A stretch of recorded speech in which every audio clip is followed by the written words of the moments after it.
Does contemporary medicine heal disease? The title may appear to exceed exaggeration and border on insanity, but most readers should find no room for objection, if they read the argument to the very end. Society is pleased that recent advances in medical science have led to an apparent lengthening of the human lifespan, but these phenomena are only temporary, and it is obvious that the time will come when these advances lead to reverse effects. Make no mistake, this will happen. Here is why. As a preliminary step, let me offer firm proof of what I say. The evidence is in the many testimonials that are carried in World Messianity FS newspaper Kyusei, Salvation, and in its journal Chijitengoku, Heaven on Earth. At present, several hundreds of these reports are received every month. It would not be going too far to say that almost all of these testimonials, for the past several decades, are the accounts of people whose serious illnesses were not cured by medical treatment or by any other healing therapy. A careful perusal of each account will show that not only did medical treatment have no effect, rather sometimes it even led to unintended ill effects. Pitiful is the only word to describe the long periods of suffering that come from the poor results of medical treatment, accompanied by large wastes of money. The reports carried in the church periodicals reflect not only appreciation and joy of having been totally cured by Jori, but also an enthusiastic expression of sharing their happiness with others suffering from the same conditions. I really want to know what medical doctors have to say when they read these accounts. Those involved in medical science do not realize that there is a close relationship between the fact that their therapies do not heal and the phenomenon that the lifespan seems to have been lengthened to a certain extent. Here is an interpretation based on the principles of divine healing. Medical science does not understand that illness, sickness, disease, conditions, age, etc., are all names that have been attached to the suffering that accompanies the process of the elimination of toxins from each and every human body. I have continued to advocate this for many years, but medical science interprets the physical suffering, the pain, that accompanies the elimination of toxins, to be bad, something that must be alleviated. The only method medical science possesses for alleviating that pain are medicines, drugs, pharmaceuticals. The essence of all these are toxic, and with their application, the power of the human body to purify its toxins is weakened and pain is alleviated. With only the pain alleviated, medical science is under the illusion that the disease has been healed. The mission of medical science that is perceived to be suppressing the toxins that seek elimination and alleviating pain, which is only a temporary measure, is quite mistaken. Medical treatment is only a technique for alleviating pain and is in reality not a method for healing disease. If this article is carefully read, it should be clear that, as I suggest in my title, medical science does not heal disease. The principles of divine healing indicate that the progress of medical science is the advance of the technique of alleviating pain, in other words, the advance of methods for postponing the elimination of toxins. The true cause of complications, relapses, and chronic conditions actually stems from the postponement of toxin elimination. So, in contrast to medical science, the true method of healing and the positive way to form healthy individuals encourages the elimination of toxins and the cleansing of the body internally. Contagious diseases naturally do not infect a completely healthy person. Special disinfecting procedures are unnecessary, and contemporary people's fear of germs disappears. Because the toxins that are in the human body are primarily medicinal toxins. In brief, the method that tries to cure actually results in creating disease. People nowadays automatically look to medical treatment for help when they come down with sickness or a condition, but, because medical treatment, as I just described above, is a continuous repetition of methods to alleviate pain through medicinal toxins and other means, it only results in postponing purification, therefore creating individuals who are only half healthy. I will explain what awaits these half-healthy human beings, but first it is necessary to emphasize an important point. The function that eliminates toxins is generated within the body, as I explained, and it occurs because that physical body is healthy enough to sustain the purification process. The healthier the person, the more vigorous are the metabolic processes of that person, and therefore, what we call purification is more apt to occur. This is most clearly observable in the phenomenon that, because infectious diseases are the most vigorous forms of purification, these diseases are more prevalent in younger people. Young people experience tuberculosis to a greater degree for the same reason. But these explanations diametrically contrast to the theories of medical science which hold that contracting infectious diseases and tuberculosis indicate a low rate of resistance in the body.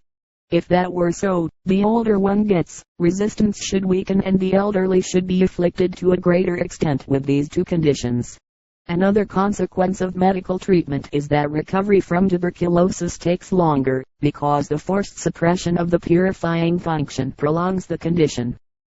When we consider the principles of true health, we see it is only logical that, as contemporary medical science has advanced, so has decreased the number of individuals possessing true health, which means that there are more and more half-healthy individuals. A half-healthy individual is, for example, a young person with the constitution of the elderly. The purificatory energy of a half-healthy person is weaker, so the opportunity for getting sick decreases. Even if purification should occur, the suppression of purification with medical treatment alleviates the condition temporarily. Another logical outcome of medicine F.'s mistaken theories that cannot be overlooked is the decrease in the staying power of physical laborers these days. Physical laborers in technologically advanced nations have come to dislike work, because they fatigue more easily and thus seek to have the hours they work reduced.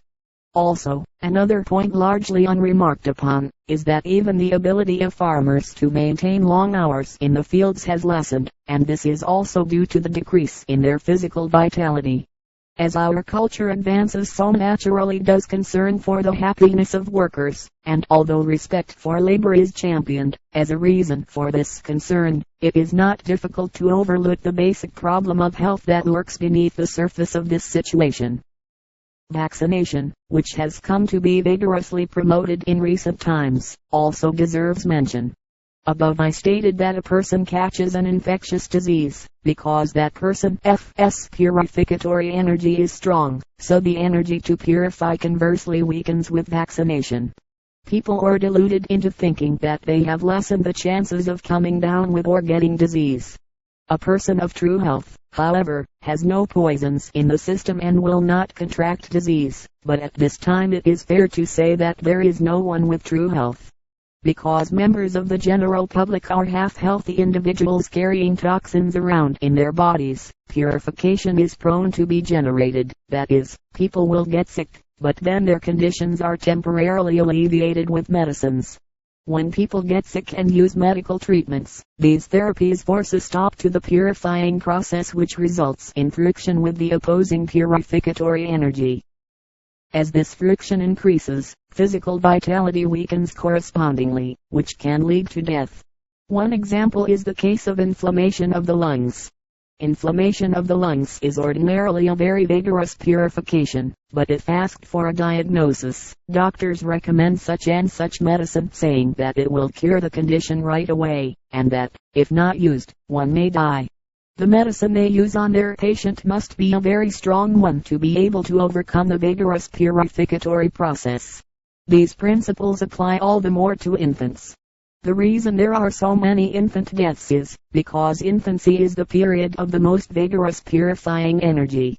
The medicines used to suppress infant diseases, even if judged to be suitable for the age group, act very powerfully, and the activity of friction produced between the purification process and the effect of the medicine may cause death.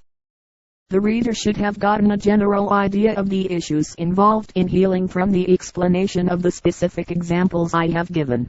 As long as the number of half-healthy people increases, the opportunity for getting sick gradually decreases, and even when sickness does occur, the purifying energy is weaker. In this weakened state, the severe friction between the two opposing forces does not occur, so people believe they have avoided death, and this is the true reason that the lifespan appears to have been prolonged in recent years. But these half-healthy people will not lead truly long lives. In their later years, the toxins that have built up over the years in their systems will hasten senility, hardening of the arteries, stroke, and constriction of the kidneys will occur. That the lengthening of the average lifespan in recent years has not changed the absolute longest length of the lifespan bears out my point. Statistics show that the average longest lifespans still hover at a little over 80 years. Thus we can see that what we have experienced is not a lengthening of the lifespan due to an increase of true health. The true worth of the divine healing therapy is that instead of suppressing purification and the elimination of as much toxin as possible in case of an outbreak of disease is encouraged. Many cases of the purification process are described in the testimonials published in our periodicals. These testimonials show sufficient proof that through divine healing therapy individuals with true health can maintain a lifespan of over 90 years. Shijita Tengoku, number 15, page 4, April 20, 1950.